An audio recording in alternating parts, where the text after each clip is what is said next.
বন্ধু আমি আসলাম। হ্যাঁ অবভিয়াসলি তো হাই স্কুলের চাকরি ছাড়ছে 20 লাখ টাকা দিয়ে তো 100% চাকরি কনফার্ম। না না না না, পড়াশোনা করছি আমি রীতিমতো। 20 লাখ টাকা দিয়ে আমি চাকরি নিতে পারবো না। বিএড করছি, নিজের যোগ্যতায় চাকরি নেবো। হাজার টাকা ছাড়া চাকরি এখন হবে না, টাকা লাগবে। অত টাকা নাই আমার কাছে। 20 লাখ টাকা দিয়ে চাকরি নেওয়ার মতো ক্ষমতা আমার নাই। ঠিক আছে, তুই অন্য জায়গায় এমনি চাকরি পাবি না। অন্য জায়গায় দেখা করি। 20 লাখ টাকা দিয়ে চাকরি নেওয়ার মতো আমার ক্ষমতা নাই, তুই অন্য জায়গায় দেখা করি। কোনো টেনশন করবেন না, 20 লাখ টাকা দেন, আপনার ছেলেকে চাকরি আমি দেবো, একদম 100% গ্যারেন্টি। 20 লাখ এতগুলো টাকাতে চাকরি নিতে লাগবে না বেটা। ভাবছেন কেন? আমি আমার উপর ভরসা রাখেন, 100% গ্যারেন্টি দিচ্ছি আপনার ছেলের চাকরিটা হয়ে যাবে। এতগুলো টাকা দিয়ে কি চাকরিটা নেওয়া ঠিক হবে বেটা? বাবা হবে হবে, কেন ঠিক হবে না? চাকরি নেওয়াটা একদমই ঠিক হবে বাবা। বাবা চাকরিটা নিতেই হবে বাবা। টাকা কোথায় পাবো এতগুলো? কেন আমাদের যে মাঠে যে পুকুরটা আছে ওই পুকুরটা বিক্রি করে দেবো। ওই একটা পুকুরই বেচবো? হ্যাঁ, চাকরি পেলে পরে পুকুর একটা কেন 10টা কিনবো বাবা। বাবা আমি চাকরি নিবো বাবা। হ্যাঁ, আপনার ছেলে ঠিকই বলছে, একবার চাকরি হয়ে গেলে একটা কেন আপনি 10টা পুকুরও কিনতে পারবেন। চল বেটা, পুকুরটা বেচে দিয়ে টাকাটা নিয়ে দাদার কাছে দিয়ে দিই। আপনি বসেন দাদা, আসছি।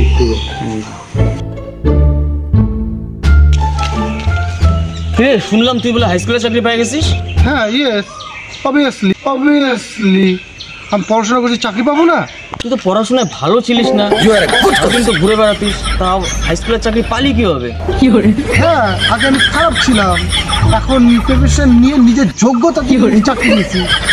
হতেই পারে না, আমি তো দেখতাম তুই সারাদিন ঘুরে বেড়াতিস। কখন পড়াশোনা করছিস তুই? হাই স্কুল বানান করতো? তুই কি বলছিস? আমি হাই স্কুল বানান করতে পারবো না? বল তো দেখি।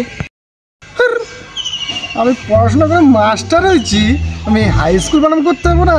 তোর কাছে যদি কঠিন বানান থাকে না সেটা ধর, বুঝলি? তাহলে ম্যাথামেটিক্স বানান করতো দেখি। হ্যাঁ হ্যাঁ, আমি যোগ্য মাস্টার। তাহলে বন্ধু আমি আসলাম। হ্যাঁ তুই বানানটা কর। আসলাম। তুই বানানটা কর। ভালো পড়াশোনা করলাম তাও চাকরি পেলাম না, আর ওর বাপের টাকা আসার জন্য চাকরি পেয়ে গেল। শালা রাজ্যে শুধু দুর্নীতি আর দুর্নীতি। মাস্টার মশাই নাকি? হ্যাঁ, কি নিয়ে যাচ্ছেন? আরে বাজারের সব থেকে সেরা চর্বিওয়ালা খাসি রে। ও, তোমরাই তো খাওয়া, আমরা কি আর খেতে পারবো? তুমি হাই স্কুলে চাকরি করো বলে কথা, খাও ভাই খাও। ভাই তুই থাক, আমি স্কুলে যেতে হবে, বুঝলি? ঠিক আছে থাক, ঠিক থাক, আছে, থাক। যাও যাও। শোন 26,000 চাকরির মধ্যে লিস্ট আছে নাকি দেখো। 20,000 শিক্ষক শিক্ষাকর্মী, 2016 এসএলএসটি নিয়োগ প্রক্রিয়া।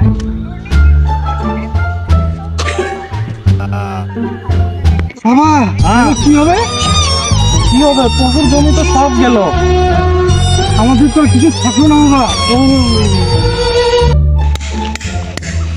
মাস্টার বাবু নাকি? শুনলাম আপনার বলে চাকরি চলে গেছে, তো আজকে খাসি মাংস তেলওয়ালা নিয়ে যাচ্ছেন না ছাট মাংস নিয়ে যাচ্ছেন? ভাই আর ওরকম ভাবে বলিস না ভাই, মনে অনেক ব্যথা ভাই। তো এতদিন তো আপনি তো বেশি পচাপচন করতেন। যান আজকে আর কিছু বলতে পারবেন না। নিজের কামে চাকরিটা আমি নিলাম, পুকুরগুলা বিক্রি করে দিয়ে এই লোভের জন্য চাকরিটা নিলাম। ছি, এই লোকটা কেউ চাকরি নেয়? যদি পুকুরগুলাও থাকতো দুটো ইনকাম করতে পারতাম। চাকরি তো চলে গেল, দেখলাম সবই দেখলাম খবর। তোদের মতো লোকের জন্য যারা যোগ্য প্রার্থী তাদেরও চাকরি চলে গেল। আমিও যোগ্য প্রার্থী, বুঝলি? আমিও যোগ্য প্রার্থী। হাই স্কুল বানান করতে পারিস না আবার বলিস যোগ্য প্রার্থী? আরে দাঁড়া, তোদের মতো লোকগুলোর জন্য যারা যোগ্য প্রার্থী তাদের জীবনটা নষ্ট হয়ে গেল। মাস্টার মশাই এখানে হঠাৎ? কাজ না ভাই, খুব প্রবলেমে পড়ে গেছে। কাজ দিবি? কিন্তু আমি তার ভাই না তো, আমার দাদা তো। আরে দাদা একটা কাজ দে। আবার দাদা যখন বললি দেটা ভালো লাগাচ্ছে। একটা কাজ দাও দাদা। কাজ তো দিব তোকে, কিন্তু আমার এখানে তো আর চাকরি স্কুলের চাকরির মতো কাজ হয় না, এখানে তোমার লেবারিগিরি কাজ করতে হবে। ঠিক আছে, ওগুলাই করবো, আর কি করা যাবে? কিন্তু আমার কাছে তো এত লোক এখন যে চাকরি ছাড়া যারা চলে গেছে 26,000 লোক, তাদেরকে ছাড়ে কাকে কাজ দিব? প্রতিদিন সবাই আসতেছে একজন করে, কাকে কি বলবো? হাতি কাদার বলে বেঙ্গল হাতি মারে। তো এখন কি করি? তাহলে তুই যখন পাড়ার লোক তখন তুই কাজটা কর, কি আছে তুই পাড়ার লোক তোকেই দি। ঠিক আছে, পশ্চিমবঙ্গে এখন চাকরির পরীক্ষা দিয়ে এখন হচ্ছে লেবারিগিরির কাজ করতে হবে। কাজ আর কি?